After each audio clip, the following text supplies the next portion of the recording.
Hey everyone, welcome back to the Real Stuff podcast. Today is the second episode you're hearing this week. So we normally only launch new episodes on Tuesdays. Today is Thursday. And the reason I'm putting out this almost like a bonus special episode is because my team and I have had a few ideas recently for new podcast topics that just don't fit very neatly under the standard umbrella of what the Real Stuff podcast format is. So you're probably used to hearing episodes on this show where I bring on guests and we talk about sex, money, mental health. We dive into these taboo topic questions. And we've had a few ideas that are a little bit different. I would almost call them special episodes or bonus episodes. I didn't want to replace a typical Tuesday slot with those episodes. So instead, I'm popping them in as a Thursday episode and just giving you a little bit more. One of these episode ideas is what you're hearing today, which is just a special Q&A episode. I ran a Q&A on my Instagram stories the other day. I said, ask me anything. And then next Thursday, we have an episode coming out that wasn't really a standard interview with a guest. Instead, it's more of an expert coming on to talk about a specific topic. And it's more of an educational episode than a taboo topic episode. So that's why we're putting it on a Thursday slot. I hope you guys will love these episodes anyway. I always love when my favorite shows come out with more content. So I'm hoping you guys are excited to see Thursdays pop up on your Apple Podcast, Spotify, YouTube. And let's just get into some of these questions. I have not even looked through these, don't have any answers prepared. So we are just going to chit chat. First question is from Bella Meow Foy. Nice name. Oh, and the picture is a cat. That's cute. Do you have a name picked out for the new baby? Yes, we have a name picked out and we are very excited about it. We actually had a name for Milo if he had been a girl. It was our number one girl name for a really long time. And remember, both Michael and I thought Milo was a girl. So we had this name picked out for him. It was Charlotte. I'm just going to tell you the name. And we loved that name. And then when we found out he was a boy, we changed the name to Milo. So then, of course, when we got pregnant this time with a girl, Charlotte crossed our minds. I don't know how to describe this, though. Michael and I just don't feel like the name Charlotte goes with Milo. I almost feel like when you have multiple kids, you need to sort of think of their names together and how they sound together. And in my mind, the name Charlotte is a very beautiful name. It's almost kind of regal. You know, there's princesses and queens. It's a very high class name. And not that Milo is a low class name, but Milo just feels so casual and simple. I don't even know how to describe it. Charlotte feels very grand to me. So we don't feel like Charlotte and Milo go well together. So we do have a girl's name and it's not Charlotte. Real Leah Ham asks, have you found yourself comparing Milo to other kids and their milestones, and how has that affected you? I have to say, I have been pleasantly surprised with how laid back I've just felt in general when it comes to Milo and his milestones. I had never really been around babies before in my life. I'm the youngest in my family. I didn't even know how to change a diaper before I had Milo. So it's not like I've been around a lot of babies and had a lot of experience. The whole concept that kids and babies in particular develop on their own timeline came very naturally to me, and it never alarmed me when he was slow in one area. I think something that helped with this was hearing from a whole bunch of different sources that oftentimes children who are a little bit delayed in one area can be advanced in other areas. And so it was almost like I was always just looking for the silver lining of what areas Milo was, quote, I don't even want to say doing well in, but which areas he was on par with his milestones in. And for Milo, he was actually a pretty late walker as far as walking goes. I mean, I know children have walked later than him, but he started walking around 16 months. And there were children in his baby group that were walking at 12 months or earlier. So that was definitely one area that he was on the slower side of. However, he was so advanced and so ahead of his typical milestones when it came to anything verbal. And he was saying words before one and just cognitively being aware a little bit earlier, it seemed, than some other children. So I always just remember hearing, if a child is extremely verbally ahead, then they might be physically delayed and vice versa. And that was definitely the case for Milo. And there were so many kids around him who were opposite, where they were running, jumping, standing themselves up very, very, very early, but they weren't speaking until a little bit later. So I'm just grateful that I never really fell into the trap of looking at other kids and comparing and seeing where he stood on the spectrum of things. And I'm particularly glad about this fact because I did have a lot of mom friends in the city. I was part of this very big group of moms. Everyone had babies right around the same time, so it probably would have been easy to compare the kids, but I'm grateful that I never really found myself doing that, and I always had a pretty positive mindset about every child will grow at their own rate. All right, what's another question here? Hill Dog asks, do you feel like you missed out / have regrets by still being with your high school boyfriend? I got this question for the entirety of my life. I specifically got it a lot when I was in college, when I was in the thick of the long distance relationship. Surprisingly, it usually came from other guys. I don't know, maybe that's not surprising at all. But I have vivid memories of being at college parties and, being in a fraternity house, and a guy would come over to me and start talking. In the moment that he found out I had a boyfriend that went to another school, the most common question I got was, don't you feel like you're missing out? Or don't you feel like there could be something else you're now losing the opportunity to get? The answer that I would give them at the time was, look, I'm in college. My boyfriend and I have a very open line of communication about the fact that we are both at our own schools. We are aware that the other person is meeting people of the other sex and going out with them and talking to them and forming friendships and connections.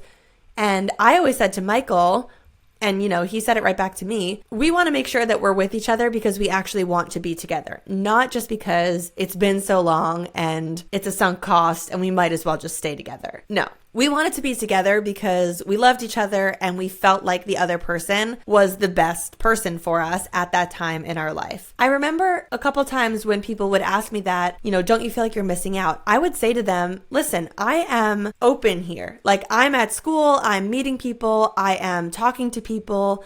I have a lot of friends that are guys. I go out, I do things, I'm very social. If I ever met someone and was forming a friendship with someone that felt like it was leading somewhere romantic, that I felt like they might be a better partner for me than Michael, I was prepared to end the relationship with Michael to explore whatever my heart was calling. I wasn't going to just stay with Michael because I felt bad for him or because we had already started a relationship and I was close with his family. I was staying with him because I wasn't seeing anything else that felt like a better fit for me. And so I don't really feel like I missed out on anything or that I have any regret of anything because I didn't stay in through all of college. I didn't sit in my room and close my eyes and say, I'm not going to meet anyone or I'm not going to talk to anyone. I was very much out there, going out, meeting people, making friends, and nobody ever felt to me like a better option than Michael. And so I'm pretty sure he feels the same way. I know he had a lot of friends that were girls. I know a couple of friends of his that were girls expressed interest in him. And so he had ample opportunity to say to me, this friend of mine is into me and I kind of want to see where it goes. And even if he would have broken my heart, I would hope he would have broken up with me so that he could explore that because I don't want to just be with someone out of convenience. Let's see another question. Aliyah Saeed 3 asks, are you comfortable sharing if you or Michael has a higher income?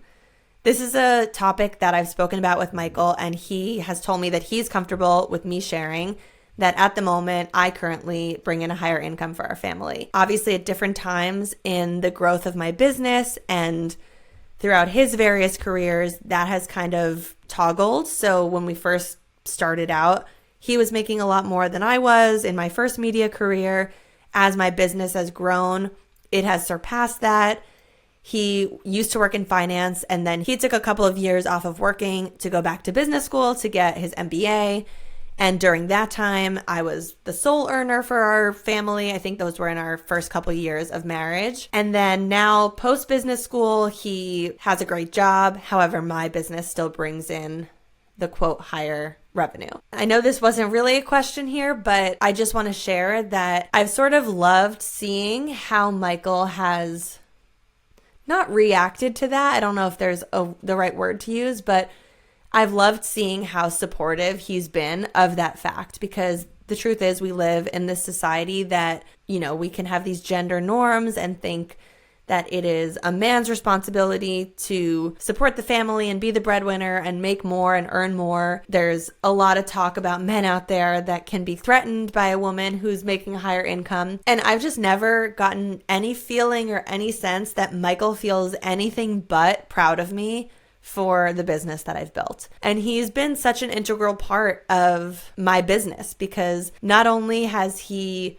been part of a lot of the content that I've created, and actually some of my biggest business moments have been moments surrounding our relationship, like my wedding content and moving content, and he's been a big part of that. But I just think the bigger thing is how supportive he's been of the industry I'm in and the type of job that I have, which is not very aligned with who he is as a person, being incredibly private and just being on the more introverted side as a person. I couldn't have done what I've done with my business without a partner who just allowed me to be who I am, even though it's kind of polar opposite who they are. So love you, Michael.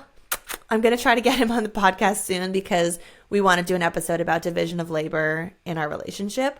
And maybe we will talk a little bit about income. Which reminds me, there was a question here about division of labor. Let me see if I can find it. Elizabeth Kembert asks, what does equal parenting look like with you and Michael? So yeah, this is a very big question. From the start, I am blessed to say that I feel like Michael has been a very equal 50-50 partner in terms of parenting. So much so that in those early days, when we first came home from the hospital and I was feeling an extreme case of the baby blues, I wouldn't classify it as postpartum depression or anxiety, but 100% baby blues right away, first couple weeks. And Michael was feeling those blues right alongside me. We were crying together each night after the sun set. We were looking at each other and very openly communicating our emotions and how heavy everything felt. I think it felt very nice for me in those early weeks to really feel the sense that someone else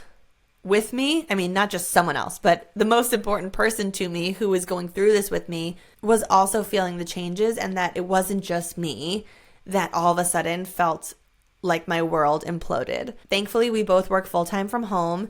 And as I mentioned, my business is the higher earning income for the family. We don't really think about that in terms of it meaning anything, or, the fact that my business brings in more income for us right now doesn't mean that I push more work off to Michael. He actually has the less flexible job. So even though my business is technically bringing in more money, I'm the one who finds that I need to / can flex more easily when things like childcare falls through, or if something happens and one of us needs to cover in the middle of a workday, it is usually me. When it comes to having kids and parenting, specifically in the baby phase, there's a whole wide range of things that can weigh on you. People always talk about the mental load and the physical load. I would classify the physical load as things like changing diapers, getting a child dressed, putting them in a car seat, tangible physical things that you're doing with your hand and giving bath time, making their dinner, setting up their dinner, putting them in a bib, whatever. There's a lot of physical hands-on things. Some of the things that I would classify as fitting under more of the mental load are just more of the things that involve thinking and thinking ahead. Things like, we have a birthday party for this other child's coming up, so what are we going to get them? In August, my son is going to be this age, and so we're going to need to get him summer clothes that fit into this sizing. How many more diapers do we need that are in this size before he grows out of this size? What about play dates and classes? Do I sign them up for this age-appropriate class? Or camp is coming up over the summer. There's this email sitting in my inbox that's asking me to submit requests for who I want him to bunk with in my town. A little while ago, at the very beginning of our parenting journey, I created this mental load spreadsheet on a Google Sheet, and I will probably post it somewhere on the Real Stuff Instagram page. So if you're looking for that, I'll try to put it on my stories or something. But it's basically a template for a Google spreadsheet that you have to make a copy of. And then once you make a copy, you can go ahead and there's a whole bunch of drop-down items of what category something fits into. I don't actually give you the categories I don't actually give you the line items because every family has different things. But for us, we went through and let me just open the spreadsheet and see what it looks like.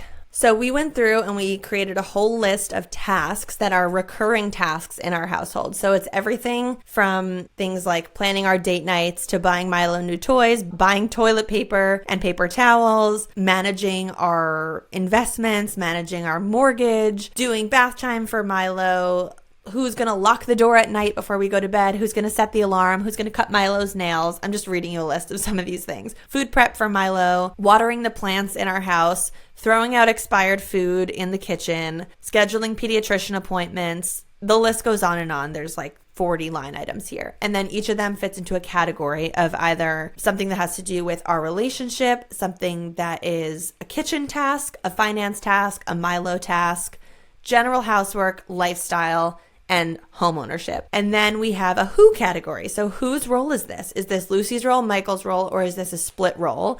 And what is the frequency that it needs to get done at? When you think about it, a lot of the everyday tasks, like the nightly tasks, like cleaning up Milo's space, cleaning up his high chair, locking the door at night, doing bath time for Milo, that kind of stuff happens regularly, but it's short-lived and it doesn't really weigh on you mentally throughout the day.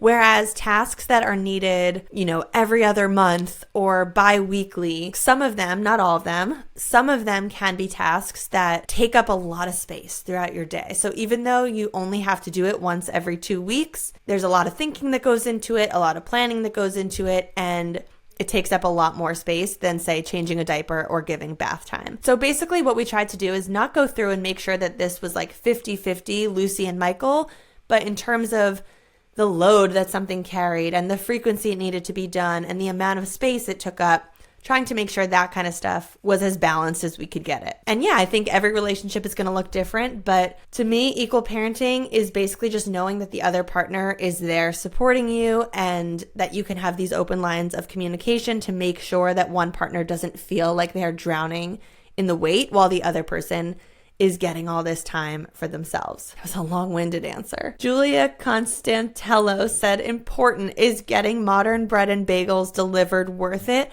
I want to, but $, because yes, it's expensive. For people who don't know, Modern Bread and Bagel is a gluten-free bakery in New York City, and it's 100% gluten-free, so very safe for celiacs, and they have the best gluten-free bagels I've had since becoming gluten-free. When I left the city, that was one of the biggest losses for me until I realized that they deliver. I actually just this morning placed a bulk order for a dozen everything bagels and 4 hamburger rolls because we never have hamburgers because we don't have buns. So very excited about that. And I will say the total cost was about $60. Let me see, which is about $5. If I divided that by just the bagels, it would be like $5 a bagel, which seems like what I would pay if I went to a bagel shop to get a really good bagel. Maybe it's more expensive than if I just bought a loaf of bagels, or is that even what you call it? If I bought a bag of bagels to keep in my freezer. But it also gave me the 4 burger buns, so can't forget that. And I just gotta say, I think it is worth it if you are gluten-free to every so often place the order. It takes a little bit of time. When you don't live in New York City anymore, it doesn't come right away. It's like probably going to come next week. But try it once and then you decide if it's worth it for your taste buds. For me, they last forever. I keep them in the freezer so I don't have to eat them very quickly. Although my first batch of 12, I ate in 12 days. But I truly love this company and would highly recommend. All right, let's see what else. Nikwe G 24 asks, did you use any gender predictor techniques or calendars while trying to conceive? I got this question before of someone asking me if I did anything special to conceive a girl this time around. And the answer is absolutely not. I had no idea that there were actually even things that people do. I mean, my assumption was that that was just complete wives' tales. After the fact, once I got pregnant, before I knew the sex, I of course started thinking, let me Google what the things would have been that I should have done if I theoretically wanted to have a girl. And I remember I Googled it and we actually did the complete opposite. So I didn't do anything. And in fact, I actually think I did things, quote, wrong to conceive a girl, yet I conceived a girl. So that stuff is not true necessarily. Okay, let's see. Chell Bell Love says, your family seems so perfect. Do you ever have disagreements with siblings, parents, etc.? Abso-freaking-lutely. This is such an interesting thing across the board that I notice, specifically with content creators, but just in general. When you are watching other people's content, you're getting such a fraction of their life and their day. It's not to say that those people are lying or putting on a show or trying to make you feel like their life is perfect, but I just think naturally the stuff that people choose to create content around is often positive, and they're often working their best to make the content look as good as possible. And, if they're filming their house, they're going to want it to look as clean as possible, just for the sake of aesthetics. I know firsthand, I watch other content creators. Some of these people I watch have 4 or 5 kids, and they are robust content creators making a video every week on YouTube. And I watch it and I think, how do they have time to raise their kids, which a lot of them actually homeschool their kids, make fresh food from scratch, and run a thriving business on social media? And it's very refreshing when these people talk about how they are struggling with things. And so that's why I started this podcast. I mean, I want people to hear that there is the real stuff going on off of social media. Even if on social media you feel like you do show up and share real, raw, and honest things, which I feel like I do all the time, it's still hard for other people to fully grasp how you feel in your head. I have to say, my siblings and I are very close. We don't often fight, but yes, we have disagreements. We chat with each other about problems we're experiencing with the other. Sometimes our parents are involved in that, and there are typical family dynamics. I think I've shared this publicly. If I haven't yet, my mom did give me permission to share this, so know that before you hear this. But my mom and I have actually been butting heads a lot in my adult years, and in the past couple months, the two of us have actually been to therapy together with my therapist for us to work on the way we communicate with one another. She did give me permission to share that, but it's also not something that I'm feeling incredibly called to create tons of content around or to make like a major pillar of my platform, that my mom and I have gone through therapy together. So it's something I'm sharing here, and I know a lot of people will hear it on this podcast. But I think it's just important that when you're watching other people's content, you don't make these grand assumptions about what their life must be like. Rachel Silb said, now that you've had Milo, what are you not worried about that you were the first time? What am I not worried about? You know what it is? Okay, I know it. I know my answer to this because I've talked about it with Michael. I feel like when you have your first child, you build up in your head all these stories about who the child is and how they're going to be based on how they act in these fleeting moments. A perfect example of this is the roller coaster that Michael and I went on when it came to Milo and swimming. So when he was very, very, very young, we put him in the pool and he loved it. He was, having so much fun, splashing around, loved it. One day came, he didn't want to touch the water. And I remember thinking to myself, at first, when he was swimming, my brain was going, oh my God, I have a swimmer. He's such a good swimmer. I was definitely identifying him as a, quote, good swimmer. Then he didn't want to touch the water, and my brain was spiraling to like 6 years in the future when he'd be at a summer camp and he wouldn't want to get in the pool and he's going to be scared of the water. And I had to almost come to terms with the fact that he doesn't like swimming. And I was pegging him as he doesn't like to swim. We enrolled him in this swim class in New York City that was at an indoor pool. And I don't know if it was the fact that he didn't like swimming at that time in his life, or if it was the vibe of this indoor pool, which was so loud and hectic and there were a million kids. He was miserable. And the experience of taking him to the class for both me and Michael was absolutely miserable. Michael would go in with him to the pool, and a lot of the other parents just had these kids that were smiling and splashing, and Milo was hysterically crying the whole time. It was a high intensity interval training for Michael to hold him in the pool, and it was sad for me sitting on the sidelines to watch him, and he'd be pointing to me and wanting to get out, and I'd try to keep him in. And Michael and I walked away from that experience feeling like, okay, he really is not a swimmer. He just doesn't like the pool. Fast forward to the summertime, once we're no longer putting him in this indoor pool and we're at Michael's parents' house again and there's a pool and he wants to swim and he's having so much fun. In fact, he's willingly going under the water and letting us dunk him down. And he's saying again, he's having so much fun. So then my brain goes back to, we have a swimmer. He loves swimming. And you know what? Up and down it goes. For the next few months, it's like 1 week he loves it, the next week he doesn't want to go near the pool. And I just remember continually identifying him with being either a swimmer or not a swimmer. It was a roller coaster of emotions, and it led us to a point today where he hasn't been in the pool for a really long time because it's the middle of winter and we don't have a pool right now. But we are looking forward to the summer, and I'm pretty confident that when the summer comes, he'll swim a little bit and he'll enjoy moments of it, and maybe he won't want to go in some other days. I've said to Michael, the way that this swim journey has taken me on this roller coaster of emotions of truly identifying my child as a swimmer or not a swimmer and catastrophizing into the future of what it's going to mean if he doesn't want to go in the pool is wild. And with this second baby, how freeing is it that no matter how they are as a swimmer, and this is just, one example, but no matter how they are as a swimmer in their first 2 years of life, I am not going to associate them with being anything. This child is not going to be, oh, she's a swimmer, she loves swimming, or, oh, she hates swimming. It might be, yeah, right now she's not super into the pool, or, oh, she's loving the water right now.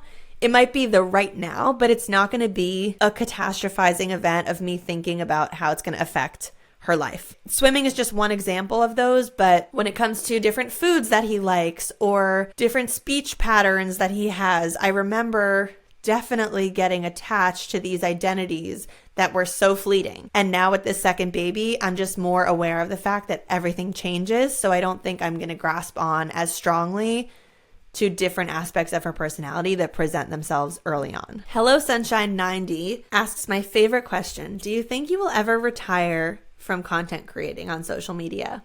Yes, I do. I don't have an answer as to when. When I say yes, that obviously could mean when I retire. So, I might retire when I am of retirement age. However, I've been thinking a lot about the world of content creation and how fast-paced it is and how much it can burn a person out, and just how generally the conversation on social media seems to be that everyone is there because they're addicted to being there, but everyone kind of wants to get off and get away. And for someone who that's how I make my money and how I run my whole business, it's harder to think about stepping away. I think if I had a job off of social media in some other sector, I might easily be able to give myself long breaks from going on social media. And I would probably be a lot mentally healthier of a person, probably physically healthier. But because my job is so rooted in being on the apps, it's a harder decision to make. That said, I had this idea, I think it was last year, I had this idea, and I had the idea at the end of the year, so I didn't think it was a good idea to make the decision for the start of 2024 and just dive into it without having thought about it too much. I remember saying, I'm not going to dive into this idea right now, so maybe I'll give it another year or so and see if the idea keeps tapping at me, and if it does, I'll take that as a sign that I should probably do this idea. I know I'm being cryptic. Okay, the idea was I thought it would be really awesome if as a content creator, I would want to continue to make an income, but right now the way I make income is by creating sponsored content for brands. So in order to make income without needing to do brand partnerships and be on social media, I would almost need to have a steady stream of revenue coming in for the year from another source. So I had this idea around November of last year where I said, wouldn't it be really interesting if I posted to my audience, listen guys, for the year of 2024, I personally am doing a full year of personal wellness offline. I will not be on social media from January 1st through December 31st, 2024. And if you want to join me for this full year of wellness and self-care and no social media, here's how you sign up. And it's basically a year-long membership program that will give you access to a full year of wellness programming. Everything from weekly meditations to group journaling sessions to just live updates daily off of social media, but on this other platform. We all collectively will be off of social media together for the entire year, and we will be taking good care of ourselves and connecting with each other, forming a community. I haven't thought too much about what I would charge for people to join this, but it would basically be a whole year of programming. So it wouldn't be like $20 to join. It would be hundreds, but it would be people committing to the year. Ideally, it could replace for the year like their meditation subscriptions or a gym membership, but it would give them access to a lot of back-end resources as well as a live community for actual interactions and maybe even a couple in-person activations throughout the year. And I thought, wouldn't it just be really interesting for a content creator to do that? Because I've never heard of someone doing it. I remember thinking like, if another content creator posted this right now, I would be insanely jealous that this is what they were doing with their upcoming year. And that speaks volumes to me. Whenever I see content that I'm jealous of, I don't get mad at the person. I just feel like, well, clearly I want to be doing something like this. I don't know. That was an idea I had. And then the reason I didn't execute on it, as I said, was because I felt like I had only been thinking through the idea for a couple months. I probably would have needed more time to get that platform to be worth it for people to join. I also chickened out a little in terms of, I had this big fear of I've built this huge social media platform across multiple apps and websites. And if I just go dark for a year, am I completely screwing myself and pulling myself out of any and all algorithms and just totally ruining my chances at being able to come back in and operate like a standard influencer? And like maybe I would want to keep doing influencer and brand projects in the future, and maybe I'm going to lose my audience. I don't know. So that's one of the Roman empires that my brain keeps thinking about. I have to say the idea has not stopped knocking on my door. It taps at me all the time. I don't necessarily think that 2025 is the right year to do it either, especially because those first few months of that year, I'm going to have a very young baby in my life.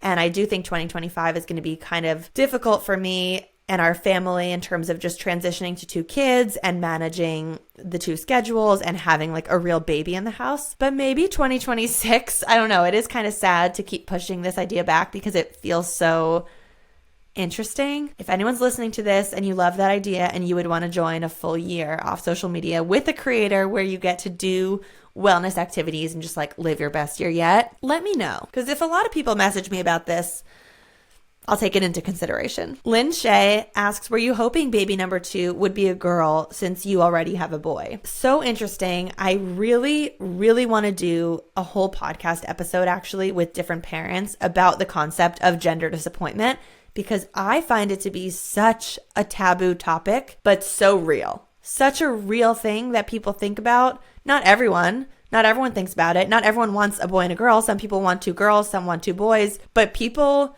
out there do, not everyone, but people out there do have a preference for gender or sex of the baby. A lot of times we pretend we don't because it just goes over better in society to say, I don't care, I just want a healthy baby. And you don't want that child to think that you didn't want them. You don't want the people around you to feel like you didn't get something that you wanted. It's a very tricky situation, but I've now spoken to enough real life moms who have opened up to me about gender disappointment in one way or another that I know it's real, and I want to do an episode on this. And I'm going to be completely honest with you guys. I wanted to have a girl. And honestly, I wouldn't have really thought too much about what this baby would be because Michael and I were torn between having 2 and 3. So the middle one feels like there's less, quote, pressure on it. However, very, very early on in my pregnancy, the second time around when I realized how shitty I felt, I made the decision. Honestly, I made the decision on my own without Michael and just told him the decision, which was maybe a little rude, but I told him I'm not doing this again. We're having one more and that's it. He was actually happy about the decision because he was the one who's more on team 2, being one of 2 himself. I was more on team 3, being one of 3. But I told him at the very start of this pregnancy, this is it for me.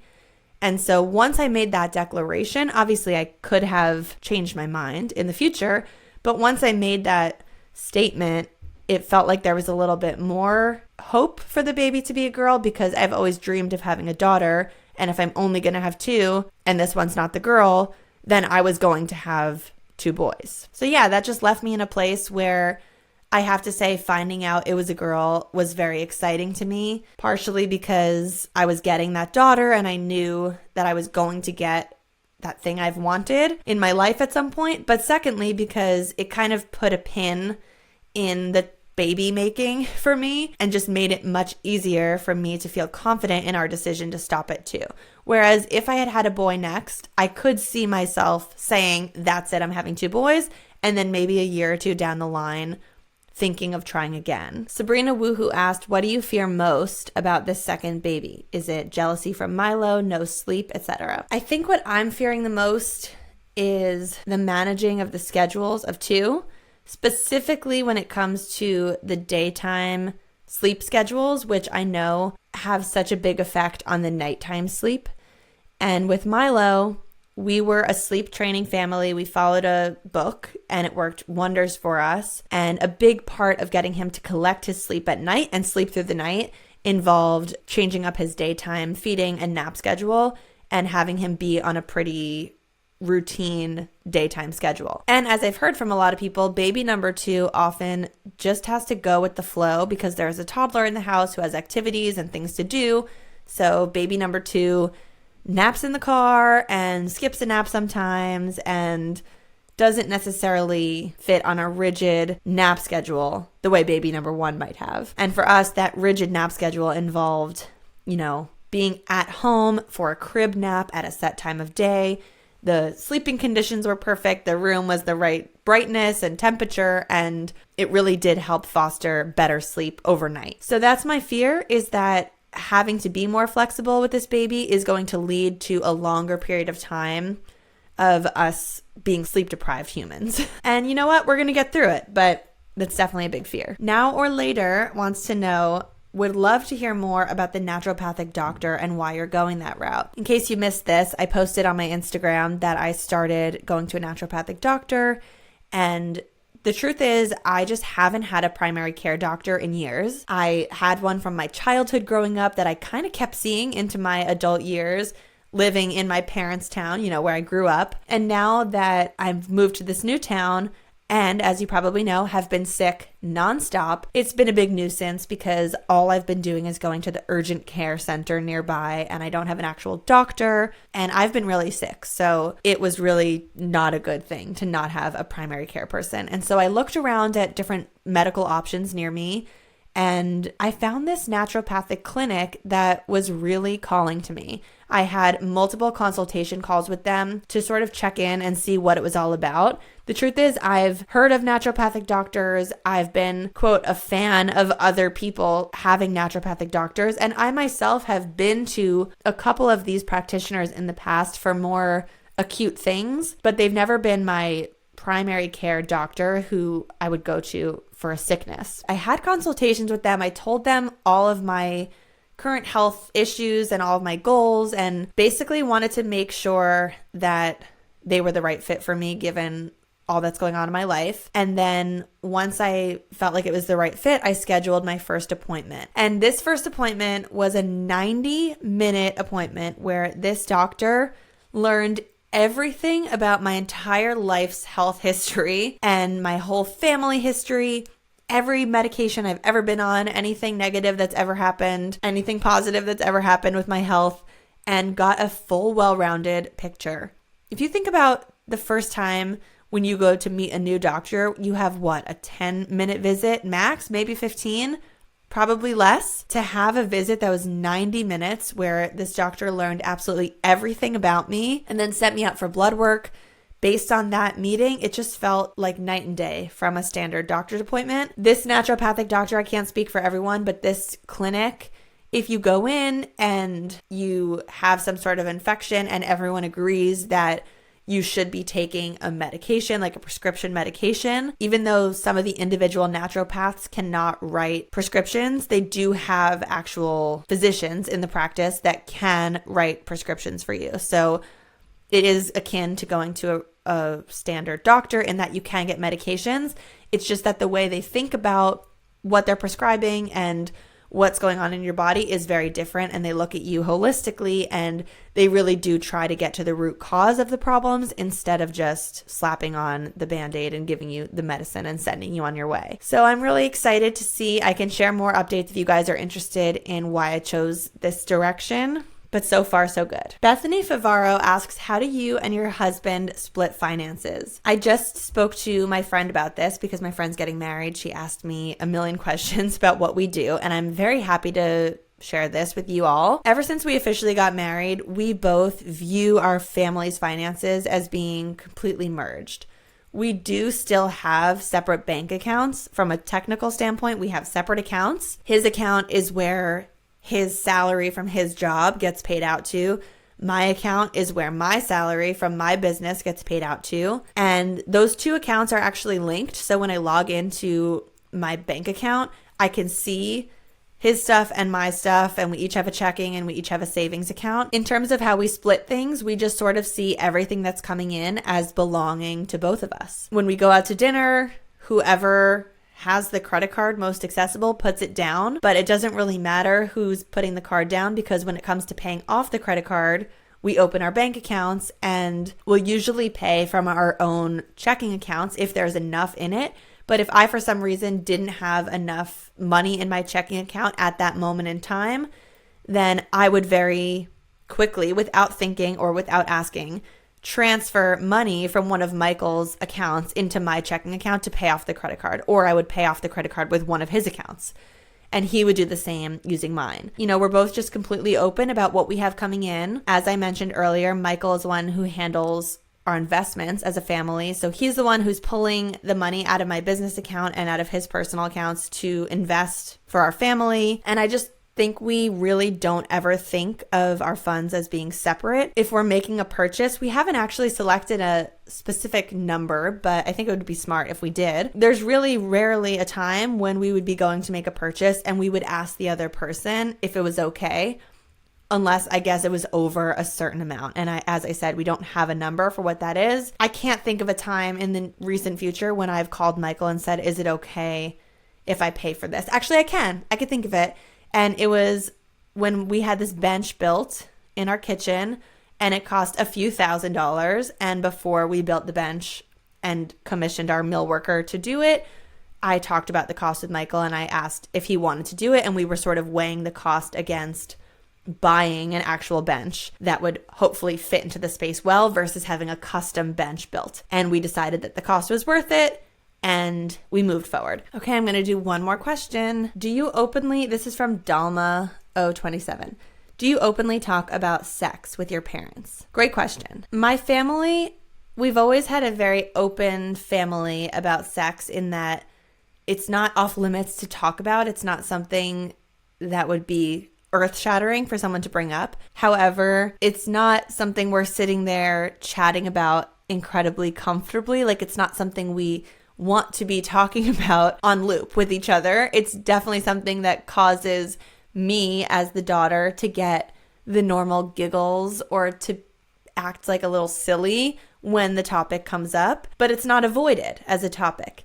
And, you know, something that happened recently that is pretty funny and topical. If you guys listened to my episode with Cameron Rogers, at the very end of this hour-long conversation, we had a little brief moment where we were talking about sex post-baby. By the way, as you guys know with this podcast, I'm doing a podcast about sex, money, and mental health, and my family, being some of my biggest supporters, like this includes my siblings and my parents, have supported me by listening to these episodes, which means they are hearing me regularly talk about sex. They're hearing me talk about masturbation. They're hearing me talk about things that a lot of people's parents don't hear them talk about. They sometimes will bring it up to me if I said something funny, or if they felt awkward while they were listening to it, they might say it to me and we might have a funny, awkward moment. But I wouldn't say we are debriefing or unpacking these conversations any further than they're going in the podcast. And sometimes they actually choose to turn the podcast off at certain times if they don't want to hear about it, which I appreciate and respect.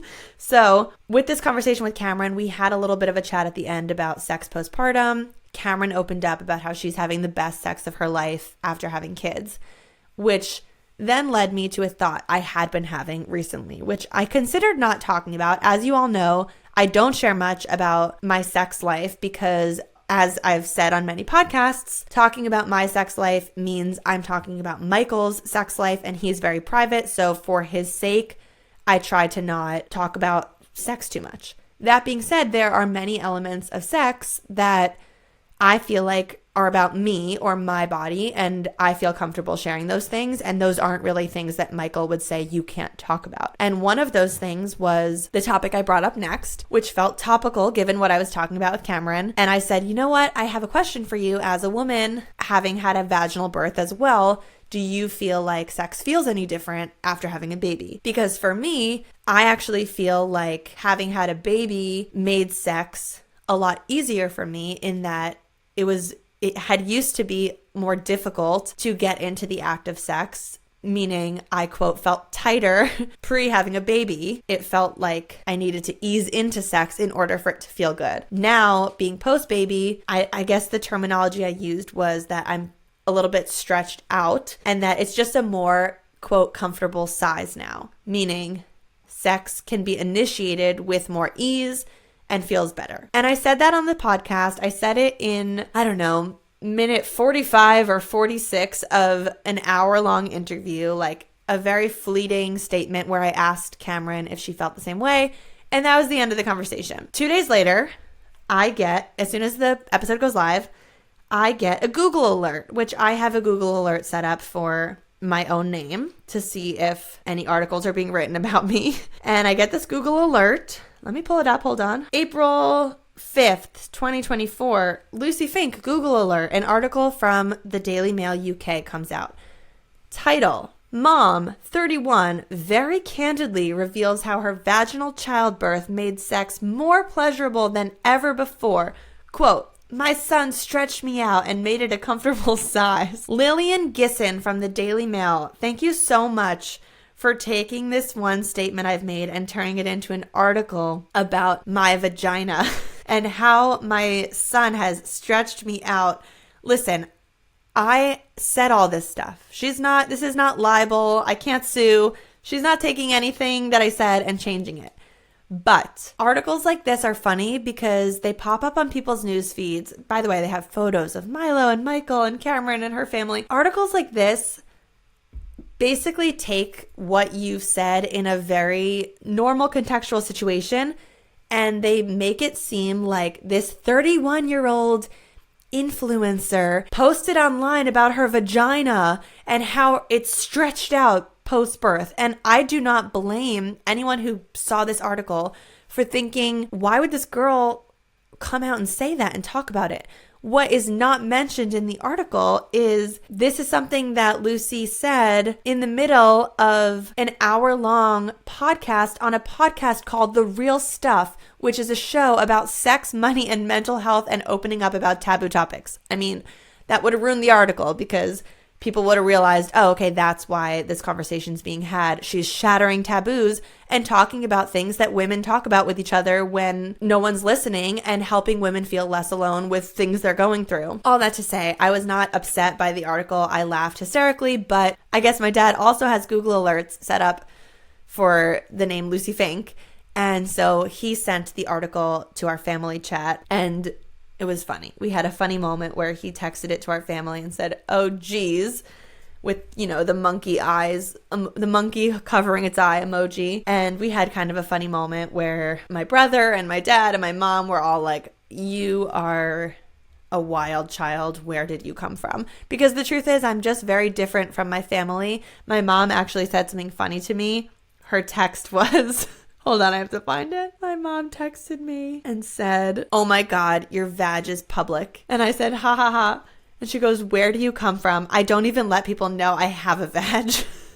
So really, really, it's funny. That's probably the extent that my family and I talk about sex. And then, of course, once you have a baby with someone, your parents know that you're having sex. So it's not a big secret. Like I do on the show, I try to make sex not super taboo. I mean, if you look around the streets, if you are in any sort of public place right now and you look around at every person you can see, or you think of every person you know, every single one of those people got here by way of sex. And you know what? Having kids and procreating in that way is not the only reason that people are having sex. It is just a normal human bodily thing to want to do, to need to do. It's just like going to the bathroom. And I'm going to do everything I can to break that taboo and make it not a big deal to talk about. All right, that's it for the Q&A. I hope you guys got some value out of this bonus episode.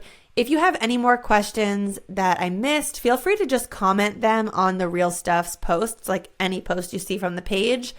And maybe we'll do a regular Q&A segment, pop up on a Thursday here and there, and just give you some more content. I'm very hungry. I'm going to go upstairs and have lunch with my son, something that I'm so incredibly grateful for when it comes to working from home and running my own business is that I can stop almost every day at this time when my son gets home from school, and I can have lunch with him and play with him before he goes for his nap. Thanks for listening, and we will see you next Tuesday and Thursday on The Real Stuff.